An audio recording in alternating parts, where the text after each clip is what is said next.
হরে কৃষ্ণ।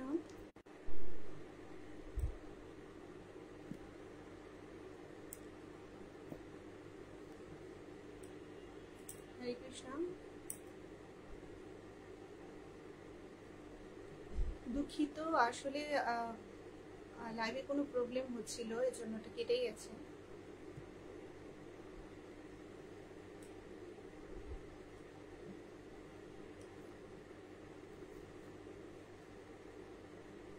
হরে কৃষ্ণ। কারণ সুভদ্রা দেবী দাসী মাতাজি, হরে কৃষ্ণ। ধন্যবাদ আমার লাইভে জয়েন করার জন্য। তো আমরা একাদশী নিয়ে কথা বলছিলাম, কিন্তু আসলে কোনো সমস্যা হয়ে গিয়েছিল মনে হয় ইন্টারনেটে, এই জন্য বন্ধ হয়ে গিয়েছে আগের লাইভটা। তো আমরা আবার নতুন করে শুরু করছি। তো আমরা আজকে কথা বলবো একাদশী নিয়ে। একাদশীর শাস্ত্রীয় এবং বৈজ্ঞানিক দুই তথ্যই আমরা আজকে জানবো, কারণ অনেকে এটাকে ধর্মীয় কুসংস্কার বলে মনে করছে, এবং যারা এখন ইয়াং জেনারেশন আছে তাদের কাছে অনেক সময় আমরা যখন বলি যে না, খাবার খাওয়ার মাধ্যমে পাপ হয় এই দিনে, বা খাবার খেয়ে এইসব খাবার না খেলে আমরা পুণ্য লাভ করতে পারবো, বা উপবাস থাকার মাধ্যমে আমরা পুণ্য লাভ করতে পারবো, এগুলো অনেক সময় তাদের কাছে গ্রহণযোগ্য হয় না। তো কিন্তু আমরা এখন সায়েন্সের যুগ, তো যে কোনো কিছুর আমরা বৈজ্ঞানিক ব্যাখ্যা খুঁজি, কারণ আমরা বিজ্ঞানকে বেশি ভরসা করি হয়তোবা ধর্মীয় দৃষ্টিকোণের চেয়ে। তো এই জন্যই আমরা আজকে একাদশীর কি কি বৈজ্ঞানিক তাৎপর্য রয়েছে সেগুলো সম্পর্কে আমরা জানি। তো প্রথমে আমরা মঙ্গলাচরণ করে নিচ্ছি। হরে কৃষ্ণ। ওম অজ্ঞানতিমিরান্ধস্য জ্ঞানাঞ্জনশলাকয়া চক্ষুরুন্মিলিतं येन তস্मै শ্রীগুরুবে নমঃ। শ্রীচৈতন্যমনঃভীষ্টাং স্থাপিतं येन भूतले स्वयं रूप कदा मह्यं ददाति सपदान्तिकं। वन्देऽहं श्रीगुरो श्रीयुतपदकमलं श्रीगुरोन् वैष्णवांश्च श्रीरूपं सग्रजातं सहगना रघुनाथान्वितं तं सजीवं साद्वैतं सावधूतं परिजनसहितं कृष्णचैतन्यदेवं श्रीराधा कृष्णपादान् सहगणललिता श्रीविशाखान्वितांश्च। नमो विष्णुपादाय कृष्णप्रेष्ठाय भूतले श्रीमते भक्तिवेदान्त स्वामिनीति नामिने। नमस्ते सरस्वती देवी गौरवाणी प्रचारिणे निर्विशेष शून्यवादी पाश्चात्यदेशतारिणे। वाञ्छाकल्पतरुभ्यश्च कृपा सिन्धुभ्यैव च पतितानां पावनेभ्यो वैष्णवेभ्यो नमो नमः। हे कृष्ण करुणा सिन्धु दीनबन्धु जगत्पते गोपेश गोपिकाकान्त राधाकान्त नमोस्तुते। तप्त काञ्चन गौराङ्गी राधे वृन्दावनेश्वरी वृषभानुसुते देवी प्रणमामि हरिप्रिये। नीलाचल निवासाय नित्याय परमात्मने बलभद्र सुभद्राभ्यां जगन्नाथाय ते नमः। जय श्री कृष्ण चैतन्य प्रभु नित्यानंद श्री अद्वैत गदाधर श्रीवासादि गौरभक्तवृंद। हरे कृष्ण कृष्ण कृष्ण हरे हरे, हरे राम राम राम हरे हरे। ओम नमो भगवते वासुदेवाय, ओम नमो भगवते वासुदेवाय, ओम नमो भगवते वासुदेवाय। हरे कृष्ण। আমার কথা স্পষ্ট শোনা যাচ্ছে? একটু জানাবেন কমেন্ট করে, এবং সবাই কৃপা করে লাইভটি শেয়ার করে দিবেন যাতে সবাই দেখতে পারে। কৃষ্ণ দাস প্রভু, হরে কৃষ্ণ প্রভু, প্রণাম। দেবী রানী সরকার, হরে কৃষ্ণ। সিন্টু ঘরামি প্রভুজি, হরে কৃষ্ণ। তো আমরা এখন আমাদের আলোচনা শুরু করব। তো একাদশী আসলে কি? একাদশী হচ্ছে, আমরা জানি 15 দিনে এক পক্ষ হয় এবং 30 দিনে এক মাস। সুতরাং আমরা দেখতে পাচ্ছি যে এক মাসে দুটি পক্ষ হয়, একটি হলো শুক্লপক্ষ, একটি হলো কৃষ্ণপক্ষ। শুক্লপক্ষ হলো যে শুক্লপক্ষে হলো পূর্ণিমা হয় এবং কৃষ্ণপক্ষে অমাবস্যা হয়। এই যে অমাবস্যা থেকে পূর্ণিমাতে যাওয়ার সময় যে 15 দিন এবং পূর্ণিমা থেকে আবার অমাবস্যাতে যাওয়ার যে 15 দিন, সেই 15 দিনে যে একাদশতম দিন বা 11তম দিন, সেই দিনটিকে আমরা বলছি একাদশী। শাস্ত্রে সাধারণত বিভিন্ন তিথিকে সংখ্যার দ্বারা অনেক সময় নামকরণ করা হয়েছে, যেমন অক্ষয় তৃতীয়া, গণেশ চতুর্থী, নাগপঞ্চমী, অরুণ ষষ্ঠী, অদ্বৈত সপ্তমী, রাধা অষ্টমী, রাম নবমী, বিজয়া দশমী, তারপর একাদশী। তো এইভাবে আমাদের শাস্ত্রে অনেক কিছুই এরকম সংখ্যাভেদে নামকরণ করা হয়েছে। তো এই একাদশীর আরো কিছু রয়েছে, যেমন একাদশী মানে হচ্ছে শাস্ত্রীয় দিক থেকে কি কিছু শস্য দানা যেন আমরা বর্জন করি, সেই দিন কিছু শস্য দানা আমাদের গ্রহণ করা থেকে বিরত থাকতে হয়। এবং একাদশীর আরেকটি নাম হচ্ছে মাধব তিথি। তো সাধারণত একাদশীর দিন উপবাস করার নিয়ম রয়েছে। তো উপবাস শব্দের অর্থ হলো, উপ শব্দের অর্থ হলো নিকটে এবং বাস শব্দের অর্থ হলো হরির নিকটে বাস। তো হরি বা মাধবের নিকটে বাস। তো উপবাস শব্দের অর্থই হচ্ছে কি ভগবান বা মাধবের নিকটে বাস করা বা হরির নিকটে বাস করা। তো সেই দিন আমরা একাদশীতে কি করি, আমাদের যে একাদশ ইন্দ্রিয়, 5টি জ্ঞানেন্দ্রিয়, 5টি কর্মেন্দ্রিয়, জ্ঞানেন্দ্রিয় যেমন চক্ষু, কর্ণ, নাসিকা, জিহ্বা, ত্বক, এবং কর্মেন্দ্রিয় গুলো হস্তপদ, উদর, উপস্থ এবং পায়।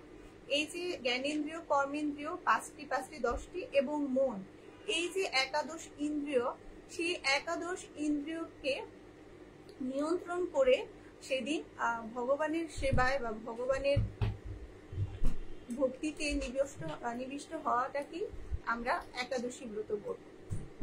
তো এটা শাস্ত্রীয় কিছু ধারণা। এখন আমরা জানবো যে এটার বৈজ্ঞানিক কি ব্যাখ্যা আছে, কারণ মানুষ এখন বৈজ্ঞানিক, যদিও সৃষ্টিকর্তা থেকে মানুষের সৃষ্টি এবং সেই মানুষই বিজ্ঞানকে সৃষ্টি করেছে, তবু আমরা বিজ্ঞানীদেরকে বা বিজ্ঞানকে বেশি প্রাধান্য দিই। কারণ দেখি হয়তো অনেকে মনে করি যে আমরা বিজ্ঞানকে চোখের সামনে দেখতে পাই, আমরা এই যে ইন্টারনেটে কথা বলছি, যে মোবাইল, এই যে ইলেকট্রিসিটি, সবকিছুই আমরা চিন্তা করছি যে এগুলো বিজ্ঞান থেকে এসেছে। এবং যেহেতু আমরা হাতে নাতে এটা ব্যবহারিক ভাবে প্রয়োগ করছি, এজন্য অনেক সময় আমাদের কাছে এটিকে বেশি গ্রহণযোগ্য মনে হয়। এবং আরো একটি বিষয় রয়েছে যে আমরা অনেকেই সনাতন ধর্মে যারা রয়েছি, তারা অনেকেই শাস্ত্র সম্পর্কে খুব বেশি জ্ঞান রাখি না। আমরা অনেকেই সনাতন ধর্মের অনেকেই শাস্ত্র চর্চা বা ধর্ম চর্চা থেকে অনেকটাই দূরে থাকে। তো তারা সঠিকভাবে আমাদের নেক্সট জেনারেশন বা আমাদের যারা সন্তানাদি থাকে তাদেরকে আমরা সঠিকভাবে তথ্য দিতে পারি না বিধায় তারা অনেক সময় এটিকে গ্রহণযোগ্য মনে করে না এবং কুসংস্কার বলে মনে করে। তো এজন্য আমরা চাই, কিন্তু সনাতন ধর্ম যে কতটা বৈজ্ঞানিক কতটা গভীর, এটা আমরা বুঝতে পারি যখন আমরা সায়েন্সের সাথে আমাদের ধর্মের বিভিন্ন তত্ত্ব আমরা গবেষণা করি, তখন আমরা বুঝতে পারি। তো আমাদের এখন আমরা বৈজ্ঞানিক ব্যাখ্যায় চলে যাচ্ছি। জীবের, আমরা যারা সায়েন্সের স্টুডেন্ট তারা বাদেও আমরা সবাই হয়তো জানি যে কি জীবের কোষ বিভাজন হয়, সেল ডিভিশন, যেটা শরীরে সবসময় কোষ বিভাজিত হতে থাকে। যতদিন আমরা বেঁচে থাকি ততদিনই কোষ ডিভিশন হতে থাকে। তো এই কোষ বিভাজনের মধ্যে কোষের মধ্যে থাকে কি নিউক্লিয়াস এবং সেখানে থাকে ডিএনএ। আমরা হয়তো ডিএনএ এর নাম শুনে থাকি, অনেক সময় সিনেমা নাটকে আমরা দেখি যে কারো পিতৃ পরিচয় পাওয়ার জন্য বা ফরেন্সিক কোনো ল্যাবরেটরিতে আমরা ডিএনএ টেস্টের নাম শুনি। তো ডিএনএ টেস্ট করা হয় কেন? হয়তো তার পিতাকে সেটা খুঁজে পাওয়ার জন্য। তো কিভাবে ডিএনএ তার পিতাকে খুঁজে দিতে পারে? সেটা হলো ডিএনএ জিনিসটা হলো ডিঅক্সিরাইবোনিউক্লিক অ্যাসিড। ডিএনএ এর কাজ হলো আমাদের বংশগত বা জেনেটিক তথ্য সরবরাহ করা। কোনো জীবের বিকাশ এবং কার্যকারিতার জন্য এই বংশগত তথ্য বহন করে ডিএনএ, মানে আমি কোন বংশের সেই তথ্যটি ডিএনএ আমার শরীরের মাধ্যমে আমার বাবার থেকে আমার শরীরে এসেছে, আমার থেকে আমার পরের প্রজন্মতে যাবে, এইভাবে করে ডিএনএ আমাদের বংশ, আমি কোন বংশের বা কোন আমার মধ্যে জেনেটিক যে বিষয়গুলো, এগুলো এক জেনারেশন থেকে আরেক জেনারেশনে এটা প্রবাহিত হয়। তো এটা হলো ডিএনএর কাজ। তো ডিএনএর সাথে আরেকটা বিষয় যুক্ত, সেটা কোনো তথ্য সরবরাহ করে না। তো সেটার নাম বিজ্ঞানীরা দিয়েছিলেন, যেহেতু সে কোনো তথ্য সরবরাহ করে না, এজন্য বিজ্ঞানীরা তার নাম দিয়েছিলেন জাঙ্ক ডিএনএ। এবং অনেক যারা বিজ্ঞানী নাস্তিক আছেন তারা বলেছিলেন যে ভগবান, যারা আমরা বিশ্বাস করি যে আপনারা তো ভগবানকে বিশ্বাস করেন, ভগবানের নাকি সৃষ্টিতে কোনো ভুল নেই, কোনো ত্রুটি নেই, কিন্তু এই যে দেখেন ডিএনএ তে তো এই যে এরকম জাঙ্ক ডিএনএ আছে যেটা কোনো তথ্য সরবরাহ করে না, তার মানে কি ভগবানের সৃষ্টিতে ভুল হয়েছে, কারণ এটার তো কোনো প্রয়োজন ছিল না, এটা কেন দিল? তারপর কি হলো, অন্যান্য বিজ্ঞানীরা আরো এটা নিয়ে গবেষণা করলো এবং গবেষণার মাধ্যমে অনেক আশ্চর্যজনক একটা তথ্য বেরিয়ে আসলো। কি বের হলো, যে আমরা তো সবাই জুতার ফিতা দেখেছি, কেস জুতাগুলো, সেগুলো ফিতার মধ্যে কি হয় দেখবেন, ফিতার দুই পাশে রাবারের মতো প্লাস্টিকের মতো কিছু দিয়ে একটু চিকন থাকে, আপনারা দেখেছেন তো না? তো দুই পাশে দেখবেন চিকন করে একটা থাকে ফিতার দুই পাশে। তো ওইটা কি হবে, যদি দুই পাশের ওইটা যদি আপনি খুলে দেন তাহলে কিন্তু পুরো ফিতাটাই নষ্ট হয়ে যাবে আস্তে আস্তে, একবার যদি ওইটা খুলে যায়। তো ডিএনএ এই জাঙ্ক ডিএনএ এর কাজটাও এরকম, ডিএনএ দুই পাশে এরকম জাঙ্ক ডিএনএ থাকে, সেটাকে পরবর্তীতে নাম দেওয়া হয়েছে টেলোমিয়ার। তো সেই টেলোমিয়ারটা কি করে, ভিতরের যে আমাদের তথ্য, তার মধ্যে যদিও কোনো তথ্য নেই, কিন্তু ওই যে লেজের দুই পাশের প্লাস্টিকের এটা যেমন ফিতাটাকে রক্ষা করে বা প্রোটেকশন দেয়, সেই একইভাবে এই টেলোমিয়ার এই ডিএনএ যে তথ্য নিয়ে থাকে সেটা যাতে নষ্ট না হয়ে যায়, এই জন্য দুই পাশে থাকে। তো তারপরে বিজ্ঞানীরা বুঝতে পারলো যে আসলে এটা আসলে সৃষ্টিকর্তার ভুল নয় এবং এটার একটা গুরুত্বপূর্ণ কাজ রয়েছে। এবং ডিএনএ আরেকটা বিষয় হচ্ছে, এই যে আমাদের যে কোষ বিভাজন হচ্ছে, এই কোষ বিভাজন যত বেশি হবে তত বেশি এই টেলোমিয়ার ধ্বংস হবে, আর যত বেশি টেলোমিয়ার বা কোষ বিভাজন হতে থাকবে তত আমাদের আয়ু কমতে থাকবে এবং আমরা মৃত্যুর দিকে চলে যাব। যে পর্যায়ে গিয়ে পুরো ডিএনএ বা টেলোমিয়ার শেষ হয়ে যাবে, সেই পর্যায়ে আমাদের মৃত্যু হবে। তো তারপর বিজ্ঞানীরা কি করলেন, যে কিভাবে এই ডিএনএর বিভাজন বা টেলোমিয়ারের এই যে ভাঙন কিভাবে রোধ করা যায়, তখন তারা কি করলেন, তখন তারা গবেষণার মাধ্যমে পেলেন কি, যে যারা সাত্ত্বিক আহার গ্রহণ করেন, যারা কোনো ধরনের মদ্যপান করেন না, নেশা জাতীয় খাবার খান না, তো তাদের মধ্যে কি হয়, তাদের মধ্যে এই যে কোষ বিভাজন, এই যে ডিএনএ ভাঙার যে প্রবণতা, সেটা সবচেয়ে কম থাকে। এবং তারা আরেকটা জিনিস আবিষ্কার করলেন, যে কেউ যদি মাসে 2 দিন 30 দিনে 2 দিন 36 ঘন্টা করে উপবাস থাকে, তাহলে তার এই কোষ বিভাজনের প্রবণতা কমে যাবে এবং ডিএনএ ভাঙার প্রবণতা কমে যাবে এবং এই টেলোমিয়ারের সংখ্যাও বেশি থাকবে। তো তার মাধ্যমে কি হবে, আমাদের আয়ু বৃদ্ধি পাবে বা শরীর সুস্থ থাকবে বেশি দিন পর্যন্ত। তার মানে আমরা কি পাচ্ছি, এই যে বিজ্ঞানীদের 30 দিনে 2 দিন যে উপবাস, সেইটাই ভগবান বলেছেন একাদশী। তো ভগবান কি বলেছেন, একাদশী দিন, কিন্তু বিজ্ঞানী বলছেন মাসে 2 দিন। তো এভাবে করে তারা দেখলেন, এভাবে করে 2 দিন করলে মানুষের শরীর ঠিক থাকে, কিন্তু কিছু মানুষের শরীর তারপরেও ঠিক হচ্ছে না, তাদের রিকভার হচ্ছে না।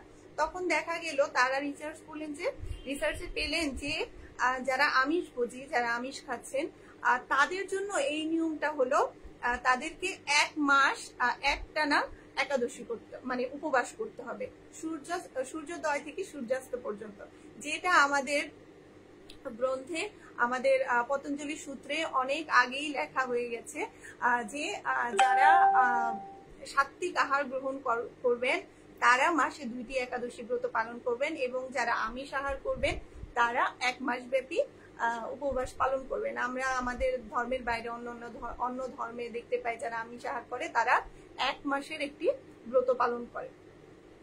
তো এইভাবে করে আমরা কিছু একটা বৈজ্ঞানিক তথ্য পেলাম ডিএনএ এর ভিত্তিতে। তো আবার তারা এটাও গবেষণায় পেয়েছেন যে কি এই যে উপবাসের যে নিয়মটা, যে আমাদের যে 30 দিনে 2 দিন যে আমরা যে উপবাস বা কিছু সাধন করব, সেটা কি 8 থেকে 80 বছর পর্যন্ত করার কথা বিজ্ঞানীরা বলেছেন। এবং এটাও আমাদের পদ্ম পুরাণে বর্ণিত আছে যে 8 থেকে 80 বছর বয়স পর্যন্ত মানুষের একাদশী ব্রত পালন করা কর্তব্য। তো এইভাবে করে আমরা কি দেখতে পাচ্ছি যে একাদশীর বৈজ্ঞানিক গুরুত্বটা কত, আমাদের শুধুমাত্র ধর্মীয় চর্চার জন্য না, আমাদেরকে শরীরকে ঠিক রাখার জন্য। আমরা অনেক সময় মনে করতে পারি যে উপবাস বা একাদশী করলে আমরা দুর্বল হয়ে যাব, বা আমাদের সন্তানরা দুর্বল হয়ে যাবে, তারা ছোট। কিন্তু না, শাস্ত্র এবং বিজ্ঞান দুটি বলছে কি 8 থেকে 80 বছর পর্যন্ত মানুষের যদি আমরা এইভাবে মাসে 2টি করে আমরা এরকম 36 ঘন্টার আপনারা ক্যালকুলেট করে দেখবেন যে আমরা যদি একাদশী থেকে দ্বাদশী পালন পর্যন্ত আমরা যদি হিসেব করি সেটা অনেকটা এই 36 ঘন্টার সমপর্যায়ই হয়। তো এইটা গেল একটা সায়েন্টিফিক কজ। এবং এরপরে আমরা আরেকটি কজে আসছি, যেমন আমরা বলতে পারি কি যে এই দিন কেন আমরা কার্বোহাইড্রেট নিচ্ছি না, মানে শস্যদানা নিচ্ছি না। শস্যদানা মানে কার্বোহাইড্রেট। তো ফল তো আমরা যদিও নির্জলা উপবাস সবচেয়ে ভালো, তারপরে জলা উপবাস, সেটা না পারলে কোনো তরল খাবার খেয়ে, জুস, তরল এটা খেয়ে, আর যদি সেটাও সম্ভব না হয় অনেক সময় ফলমূল খেয়ে, তো এইভাবে করা যেতে পারে। তো এখন আমরা বলতে পারি যে তাহলে আমরা তো তাহলে ফল যদি খাই তাহলে তো উপবাস হচ্ছে না।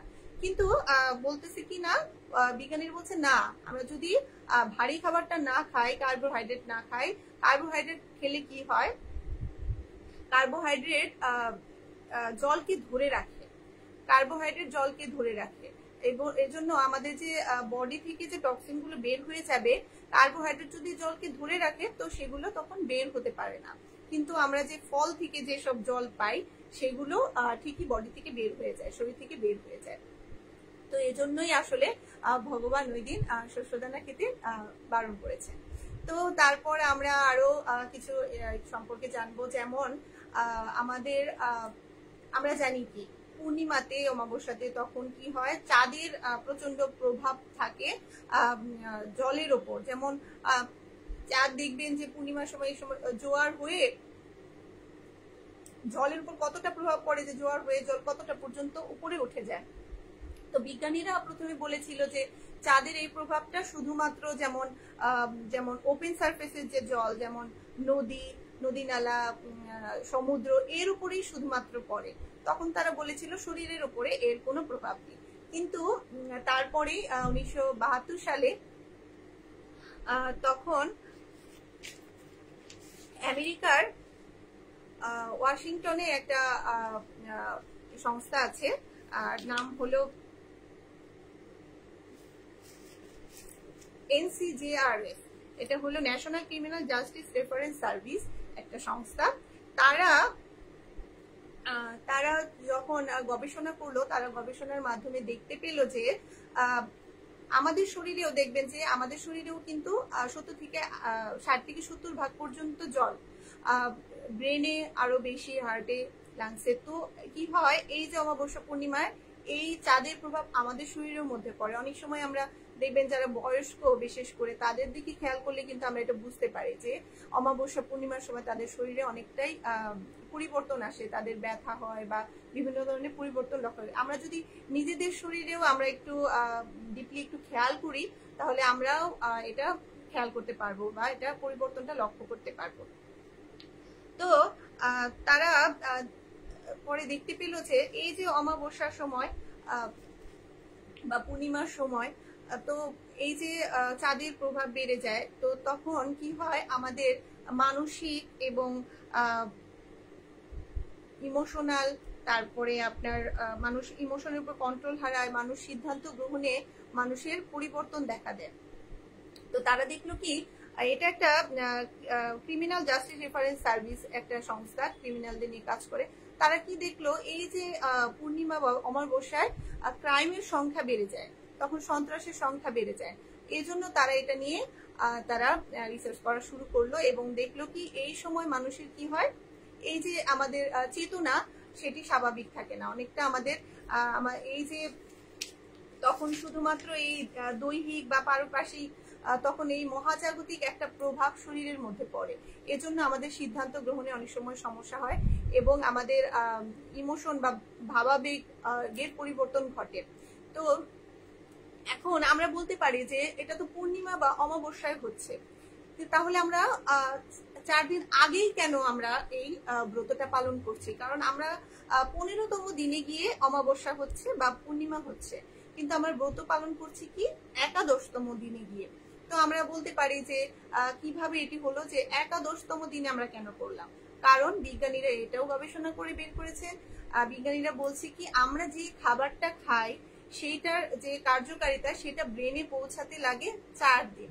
তো এই জন্যই আমরা কি করছে, আমরা একাদশীর দিন এই খাবারগুলো খাচ্ছি এবং সেই দিন আমরা দেহগত ভাবে মানসিক ভাবে সমস্ত ইন্দ্রিয়কে সংযত করছি, যাতে করে ওই যে আমাদের 15তম দিনে পূর্ণিমা দিন অমাবস্যার দিন যে প্রভাবটা আমাদের উপর পড়বে সেটাকে আমরা নিয়ন্ত্রণ করতে পারি। শারীরিক যে এই যে সংযম সাধনের মাধ্যমে, ভগবানকে ডাকার মাধ্যমে আমরা এটা করতে পারি। তো এই তো অনেকগুলো বৈজ্ঞানিক ব্যাখ্যা আমরা পেয়ে গেলাম। তো আরো বৈজ্ঞানিক অনেক ব্যাখ্যা আছে, যেমন আরেকটা জিনিস আছে কি ডোপামাইন। আমরা তো হরমোনের নাম জানি, আমাদের শরীরে বিভিন্ন ধরনের হরমোন রিলিজ হয়। তো ডোপামাইন বা প্লেজার হরমোন, এটা হলো এমন একটা হরমোন যেটা আমরা যে কোনো একটা কাজ করতে চাই, এই হরমোনটা আমরা যখন একটা কাজ করতে চাই তখন কি হয়, আমাদের অনেক নিউরন আছে, বিলিয়ন বিলিয়ন নিউরন আছে মস্তিষ্কে, কিন্তু কিছু অল্প পরিমাণ নিউরনই এই হরমোনটা নিঃসরণ করে। অর্থাৎ এই ডোপামাইন হরমোন মোটামুটি অল্প পরিমাণেই নিঃসৃত হয়। তো ধরেন আমি কোনো কাজ করতে চাই উৎসাহ নিয়ে, তখন যদি ডোপামাইন হরমোনটা নিঃসরণ হয় তাহলে আমার ওই কাজে উৎসাহ বা আনন্দ বেশি আসবে। এজন্য এটাকে প্লেজার হরমোনও বলা হয়। আপনারা নেটে সার্চ দিলে আমি যা যা বলছি সবকিছুই পেয়ে যাবেন, সবকিছুর গবেষণাপত্র সবকিছুই আপনারা যদি সার্চ দেন এগুলো পেয়ে যাবেন। যেমন আমি যেটা চাঁদের যেটা বললাম সেটাকে বলা হচ্ছে লুনার এফেক্ট। আপনারা যদি লুনার এফেক্ট দিয়ে আপনারা যদি সার্চ দেন, গুগল সার্চ করেন, তাহলে অবশ্যই আপনারা এগুলো পেয়ে যাবেন। তারপরে আমরা বলছিলাম ডোপামাইন নিয়ে। তো ডোপামাইন বা প্লেজার হরমোন, যেমন ধরেন কোনো ছাত্র ধরেন পরীক্ষা, সে পড়াশোনা করবে, এখন পড়াশোনার আগে সে যদি ধরেন ঘন্টাখানিক মোবাইল চালায়, তার যদি পছন্দের সিরিজ দেখে, সিনেমা দেখে, গান শোনে বা পছন্দের গেমস খেলে, তার যেটা পছন্দ, তাহলে কি হবে, এই যে পছন্দের কাজ করার সময় কি হয়, আমাদের এই হরমোনটা রিলিজ হয়। তখন কি হবে, এই যে মোবাইল সে দেখছে তখনই তার এই হরমোন যদি রিলিজ হয়ে যায়, তাহলে তারপরে সে যখন পড়তে বসবে তার পড়ায় আর মন বসবে না। তো এটাই হচ্ছে আপনার ডোপামাইনের কাজ। তো এই ডোপামাইন আমরা আমাদের এখনকার ছেলে মেয়েরা কি হয়ে গেছে, অনেক বেশি মোবাইল অ্যাডিক্টেড হয়ে যাচ্ছে। তারপরে আমরা যদি অনেক বেশি জাঙ্ক ফুড খাই, জাঙ্ক ফুড কি হয়, মানে যে কোনো আনন্দদায়ক জিনিস, জাঙ্ক ফুড খেলে কি হয়, আমাদের মনের মধ্যে আমরা ওটা আনন্দ নিয়ে খাই, ওটা আমাদের পছন্দ হয়, কিন্তু ওটা খেলে কি হয়, শরীরের মধ্যে লেথার্জি চলে আসে, অন্য খাবারগুলো ভালো লাগতে চায় না। একইভাবে যারা মদ্যপান করে, যারা নেশা করে, তাদের ওইটা করার সময় যে ডোপামাইন হরমোনটা বেশি নিঃসৃত হয়, ফলে তারা কি অন্যান্য কাজের প্রতি তারা আগ্রহ হারিয়ে ফেলে, তাদের আর অন্য কাজের প্রতি আগ্রহ থাকে না। তো এটি হলো ডোপামাইন হরমোনের কাজ। তো এটা কেন বলছি, একাদশীর সাথে এটার কি সম্পর্ক? তো এটার সম্পর্ক হলো যে তখন কিছু বিজ্ঞানীরা গবেষণা করলেন এবং তারা কি করলেন, মাসে 2টা দিন তারা সিলেক্ট করলেন, যে স্টুডেন্টদেরকে তারা কি করলেন, 2টা দিন মাসে তারা তাদের ওই স্টুডেন্টদের কাছে কোনো রকমের মোবাইল, কোনো ধরনের যা থেকে তারা আনন্দ পেতে পারে এরকম জিনিসপত্র তারা তাদের কাছ থেকে দূরে রাখলেন, এবং দেখা গেল যে চমৎকার রেজাল্ট আসলো। এই 2 দিন তারা যে দূরে থাকলো এর ফলে, এবং সেদিন তারা সারাদিন পড়াশোনা করবে, তো এই 2 দিনেই তাদের অনেক উন্নতি লক্ষ্য করা গেল। তো একইভাবে ওনারা যেহেতু তাদের যদিও তাদের সময় সুযোগ অনুযায়ী মাসে 2টা দিন নির্ধারণ করে, কিন্তু আমরা কি করছি, আমরা দেখবো যে একাদশীর দিন যদি আমরা এরকম করি, আমরা যদি কোনো ধরনের আমরা কি করি, একাদশীর দিন কি আমরা ইন্দ্রিয়কে সংযম করি, আমরা কি করি কোনো ধরনের যেটা আমাদের ইন্দ্রিয়কে তৃপ্তি দেয়, আমাদের ইন্দ্রিয়কে আনন্দ দেয়, সেই জিনিসগুলো থেকে আমরা বিরত থেকে শুধুমাত্র ভগবানের আরাধনায় নিমগ্ন থাকার চেষ্টা করি। তো এইভাবে কি হয়, আমাদের এই যে ডোপামাইন রিলিজটা এটা সঠিকভাবে ব্যালেন্সড হয় এবং আমাদের কাজে উৎসাহ আসে। তো এই গেল আরেকটি ব্যাখ্যা। তো আমরা অনেকগুলোই ব্যাখ্যা পেয়ে গেলাম। তো এর মধ্যে কি কারো কোনো বোঝার কোনো অসুবিধা হয়েছে, বা এর মধ্যে কারো কোনো প্রশ্ন আছে?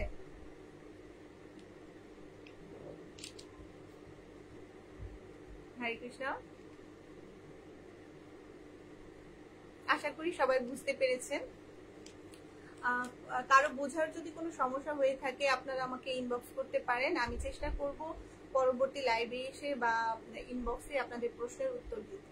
তো আমরা অনেকগুলো বৈজ্ঞানিক কারণ খুঁজে পেলাম এবং আমরা দেখতে পাচ্ছি যে আমাদের সনাতন শাস্ত্র কতটা গভীর এবং কতটা বৈজ্ঞানিক। এটাকে কুসংস্কার বলে এড়িয়ে দেওয়ার কোনোই অবকাশ নেই, কোনোই উপায় নেই। তো তারপরে আমরা এখন শাস্ত্রীয় দিকে যাব, একাদশী শাস্ত্রীয় ব্যাখ্যা। তো একাদশীর শাস্ত্রীয় ব্যাখ্যাতে কি আছে, ভগবান, আমরা তো জানি যে পৃথিবীতে আমাদের আসলে পাপ পুণ্য দুটোই আছে, পাপ করলে আমাদেরকে শাস্তি পেতে হয়। তো এইভাবে চিন্ময় জগতে সবকিছুরই একটি দৈহিক অবয়ব আছে। যেমন যে কোনো দেব দেবী, যেমন বরুণ দেব, জলের দেবতা কি বরুণ, তিনি তার একটা দেহ রয়েছে। এরকম এই যে পাপ, সেটিরও একটা দেহ রয়েছে, তাকে বলে পাপ পুরুষ। তো নরকে যখন মানুষজন এরকম যন্ত্রণায় কাতরাচ্ছিল, তো ভগবানের সেটা দেখে খুব করুণা হলো যে আমার সন্তানরা এভাবে কষ্ট পাচ্ছে। তখন তার এই করুণা নিয়ে তখন যখন সে মন খারাপ হয়ে গেছে তার, সেই করুণা থেকে এক দেবীর সৃষ্টি হয়েছে। তখন ভগবান জিজ্ঞেস করলেন তুমি কে? উনি বললেন আমি আপনার এক দাসী। সেই এক দাসী থেকে হয়েছে একাদশী। তো যেহেতু ভগবানের করুণা থেকে তার প্রকাশ হয়েছে, এই জন্য একাদশী ব্রত পালন করলে ভগবানের অভূতপূর্ব করুণা পাওয়া যায় এবং ভগবানকে লাভ করা যায়। এবং ভগবান তাকে একাদশী দেবীকে আশীর্বাদ করেছিলেন যে যিনি তোমার ব্রত পালন করবে, যিনি তোমার ভজনা করে একাদশী ব্রত পালন করবে, আমার ভজনা করে একাদশী ব্রত পালন করবে, তারা আমাকে লাভ করতে পারবে। তো তারপর কি হলো, একাদশী দেবী আবির্ভূতা হলেন এবং সবাই তখন একাদশী ব্রত পালন করতে থাকলেন এবং সবাই ভগবানকে মানে মুক্তি লাভ করতে থাকলেন। তো তখন পাপ পুরুষ ভগবানের কাছে আসলেন যে আমাকেও তো আপনি সৃষ্টি করেছেন, আমি তো আপনারই সৃষ্ট, তো আমার তাহলে কি হবে? সবাই যদি মুক্তি পেয়ে যায় তাহলে আমার কার্যকারিতাটা কি? তখন ভগবান চিন্তা করলো যে হ্যাঁ, তখন বললো ঠিক আছে, এই একাদশীর দিন যিনি অন্ন আহার করবে, তুমি অন্নের মধ্যে মানে শস্য দানার মধ্যে তুমি সেদিন অবস্থান করবে, এবং যিনি একাদশীর দিন এই শস্য দানা গ্রহণ করবে তার শরীরে সব ধরনের পাপ প্রবেশ করবে। সব ধরনের পাপ কেন? কারণ ওই পাপ পুরুষের শরীরটাই হচ্ছে বিভিন্ন ধরনের পাপ দিয়ে তৈরি।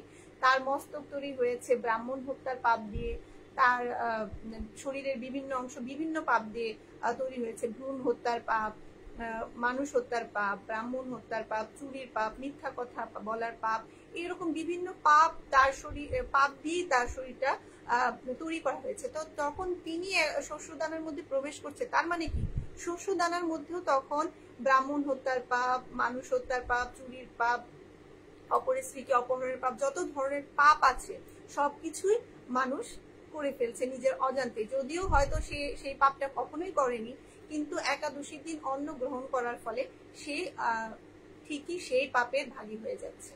তো এই কারণে আমাদের সকলের উচিত একাদশী ব্রত পালন করা। শুধুমাত্র ধর্মীয় অ্যাসপেক্টে আমি বলছি না, ধর্মীয় দিক থেকেও আমি বললাম এবং বৈজ্ঞানিক দিক থেকেও যে কথাগুলো বললাম এগুলো সবকিছুই বিজ্ঞানীরা অনেক গবেষণার পর এগুলো বের করেছেন। এবং যিনি এই যে টেলোমিয়ার যেটা ডিএনএর কথা বললাম, এটা আবিষ্কার করার ফলে তিনি নোবেল প্রাইজ জিতেছিলেন।